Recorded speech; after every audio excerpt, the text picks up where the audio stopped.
अस्सलाम वालेकुम जी, क्या हाल चाल है वाईटी फैमिली का। सब ठीक ठाक होंगे, जहाँ रहे खुश रहे आबाद रहे। और हज़रत अली रज़ी अल्लाह ताला अन्हा का फरमान है कि पोशीदा तौर पर सदका करना बहुत बड़ी नेकी है। बहुत ही खूबसूरत वीडियो क्लासरूम मैनेजमेंट रिलेशनशिप की। बेटा आपने आज प्रेजेंट करना ही है, वो भी दिल तो उसका कर रहा होता है अंदर से। मैं आपको बताऊं, हर बच्चे का दिल कर रहा होता है। दिस इज अस, जो उनका ये जो दिल है ना, हम उसका रियलिटी में लेकर आए। तो जब वो बच्चा आपका सामने आता है, बाकी क्लास जो है वो डिस्टर्बेंस क्रिएट कर देती है। Now being a teacher, what would be your role? इस साइड से कोई ये जो साइलेंट पहुंच आया, लेकिन अब class of rowdies are disturbing him. अब क्लास को कंट्रोल कैसे करेंगे? हाँ, अब आप उस बच्चे की ताकि मोटिवेशन, क्योंकि एक दफा वो अब वापस जाकर बैठ गया, वो जिंदगी में कभी खड़ा नहीं। सो अब आपका बच्चा जो है उसको अब आपने ना ग्रुप्स बनाने हैं, तीन ग्रुप बनाने हैं, 2 ग्रुप्स बनाने हैं, जिसमें उस बच्चे को लीडर बनाना है। थोड़ा सा क्लास को भी कॉन्फिडेंस में लेके देखें, ये कभी भी बाहर नहीं आए, आज बाहर आए। आज हमने इनकी हेल्प करनी है, इनको थोड़ा सा अपने मोटिवेट करना है, ताकि ये नेक्स्ट टाइम भी है। ये आपका क्लास फेलो है और हमने इसकी हेल्प आउट करना है। Very good. ये चीज बहुत इंपॉर्टेंट है कि हमारी क्लास में अगर कोई इस तरह वीक है, कुछ भी प्रॉब्लम हो सकती है, तो आप बाकी क्लास फेलोज उसको हेल्प आउट करें और उसके लिए सॉफ्ट कॉर्नर रखें। मैम लीडर बनाने now he is coming out, now you have to make her complete this story. ये चीज होनी चाहिए। Very good. देखें आप लोगों को कितने जबरदस्त इंसाइट्स मिल रहे हैं। Anyone else? As a special case उसकी परफॉर्मेंस के लिए क्लास को कोई इंसेंटिव भी दिया जा सकता है कि इस टाइम आपने जो है काम रहना है, गुड। तो आपको बदले में ये वेरी गुड। वेरी इस बच्ची को हमने बूस्ट मैं उस बच्ची को ज़्यादा जिम्मेदारियां दें, ताकि जो दूसरी क्लास है वो उसको पीयर अप करना सीख जाए कि नहीं, अब टीचर की फेवरेट मोस्ट होती है किसी सूरत में, चाहे उसको वैल्यू बेचारे को लेबल लग गया। टीचर तो दूसरे बच्चे की तरफ से कंप्लेन आ जाएगी क्लास में उसको ये स्पेशल फीलिंग हो कि मेरी काइंडनेस शायद गुड स्ट्रेटजी। अच्छा, इसके अलावा kind words. A student comforts a peer who is upset after making a mistake in the class। इसके लिए एक स्टूडेंट है जो दूसरा स्टूडेंट है, अपसेंट किसी भी रीजन से हो सकता है। वैसे गलती करने वाले खुद ही अपसेट होते हैं। माशाल्लाह से Zoya was one of the child जो नहीं बोलती थी। उससे मैं उसके पास जाकर बैठती होती थी एंड वो लाइक के वो चुप करके बैठी हुई है, मुझे जवाब नहीं देगी। पहले वो सिर्फ निदा को जवाब देती थी, but now she is very good participant. वो आकर प्रेजेंट भी कर देती है, वो कोई चीज उससे पूछो बड़ा बोल्डली बताती है। This is one of the best thing to Zoya. माशाल्लाह शी हैज इंप्रूव्ड इट। अच्छा, इसके अलावा ये हमारी सक्सेस स्टोरी है। एनीवे, तो you should shout out your successes. This is our success. Okay, a student cleans up a messy activity station even though it is not their assigned duty. ठीक है, आपने कोई एक्टिविटी जैसे arts अक्सर करवाते हैं या कोई साइंस एक्टिविटी हो रही है, तो उसमें बच्चे ने वो क्लास में उसने खुद ही वो सारी चीज़ें अरेंज कर दी, तो he or she needs some kind of appraisals। ठीक है, ये एक्चुअली रोल प्ले थे दैट आई वांटेड कि आप इसमें एक सीन क्रिएट करें और यहाँ पे प्रेजेंट करें, सो दैट आप क्लासेस में भी कर सकें, because due to limitation of time we can not go for it.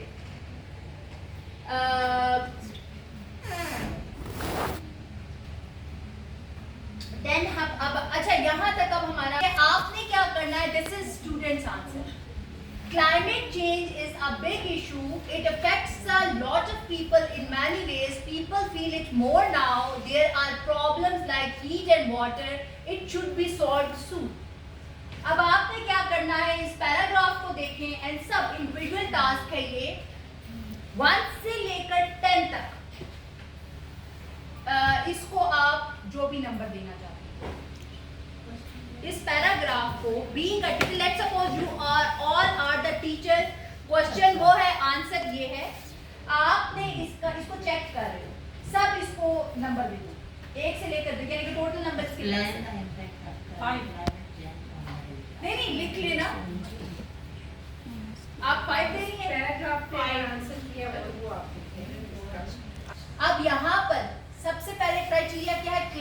ideas.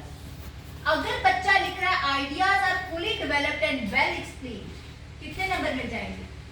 3 number. अगर लिख रहा है मोस्टली, अब टोटल नंबर 10 है, लेकिन उसको ये पूरा डिवाइड हो गया है कि आपने हर चीज के नंबर के, ये कौन डिजाइन करता है? एक टीचर जब असेसमेंट बना रहा है, वो कब कर सकता है? जब उसका अपना ऑब्जेक्टिव क्लियर है.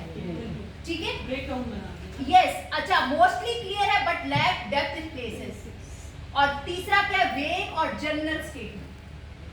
मैं इसको दे रही हूँ 1 नंबर. क्यों? क्योंकि मुझे लग रहा है वो जनरल लिख रहा है, कुछ स्पेसिफिक तो वो जा ही नहीं रहा. ठीक है. Use of evidence and examples. जब एक्सप्लेनेशन है तो they need to give the examples. उसमें use specific relevant example with the topic. 3 number मिल जाएंगे. Some examples given. अगर कुछ दी नहीं है बच्चे ने तो उसमें 2 नंबर मिल जाएंगे, और अगर कोई एग्जांपल नहीं दी हुई है तो 1 नंबर मिल जाएगा. No specific example. एग्जांपल होनी चाहिए. अगर कोई एग्जांपल भी नहीं है तो यहाँ पर 0 लगता है. ठीक है. So I am marking it as 1. Again organization, logical flow with a clear structure. एक स्टेटमेंट है ना, एक बच्चा लिख रहा है, पीस ऑफ राइटिंग लिख रहा है, तो उसका लॉजिकल फ्लो भी होना चाहिए कि मैंने यहाँ से यहाँ, यहाँ से यहाँ कैसे जंप करना है.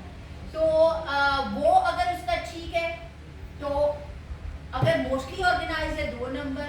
अगर डिसऑर्गेनाइज और जंपी है एक जगह से दूसरी जगह, तो ये आपने देखा है कि एक जगह से दूसरी जगह ये पैराग्राफ जंप कर रहा है. सो 1 मार्क. इसी तरह से language and vocabulary, academic practice, academic and precise. उसने बड़ी हाई लेवल वोकेबलरी यूज की, आपको नंबर काटने की जरूरत ही नहीं है. बेसिक बट एप्रोप्रिएट और लिमिटेड और रिपीटेटिव, ये आपका A. अब इसमें से 4 में से ये गलती से 12 लिखे या तो वहां 12 नंबर बनते थे, ये ह्यूमन एरर आ गया. ठीक है. यहाँ पर जो मेरे पास आ रहा है score 433% and that is given. ये जो क्राइटेरिया है, दिस इज कॉल्ड रूब्रिक्स. कि आपका ऑब्जेक्टिव क्लियर होना चाहिए. आप ये बच्चों को क्यों ले रहे? ठीक है. लाइक आप बच्चों से कॉम्प्रिहेंशन पैसेज दे रहे हो, द बेसिक पर्पस के बच्चा जो है वो कोई भी चीज उसके सामने आए उसको कॉम्प्रिहेंड कर सके. आप बच्चे को क्रिटिकल कोई क्रिएटिव राइटिंग दे रहे हो, आप बीच में एक ऑब्जेक्टिव रख सकते हो, या आपके स्कीम ऑफ वर्क के साथ, आपके ऑब्जेक्टिव के साथ अलाइन करना चाहिए.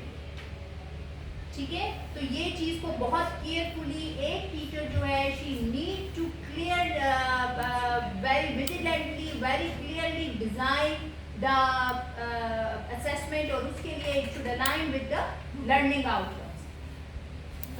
उसके बाद जब आपने अंडरस्टैंड कर लिया असाइनमेंट टाइप आप क्या ले रहे हो, ये लाइक आप शॉर्ट टाइप जैसे क्विज के ऊपर जा रहे हो, आप बच्चों का विद इन द क्लास, जैसे कि अब लेट्स सपोज हमारी एक डिस्कशन चली है, एंड पर मैं कहूँ कि मैं ये देखूँ मेरी जो ये सारी पार्टिसिपेंट्स हैं इन्होंने कितना अचीव किया है, उसके लिए मैं आपके साथ एक शेयर कर दूँ काइंड ऑफ क्विज. ठीक है. दैट इज द रिफ्लेक्शन कि मैं देखूंगी कि मेरा कितना अचीव किया है. ठीक है. ये इस तरह की चीजें आप करना चाह रहे हो क्लास में, या आप एक कोई एंड ऑफ टर्म रिजल्ट बनाना चाह रहे हो. एंड ऑफ टर्म उसको आपने जो टॉपिक्स पढ़ा लिए हुए, सो ये आपको खुद आइडिया होगा कि आप किस चीज़ के लिए असेसमेंट बना रहे हो. असेसमेंट को कभी भी ऐसा नहीं लेना चाहिए कि जस्ट मैंने बच्चे का आए पेपर बनाने पड़ गए हैं, पेपर बनाओ, पेपर बनाकर उसको चेक करो, नंबर लगाओ, बस रिजल्ट बन गया. नहीं, it should serve some objective.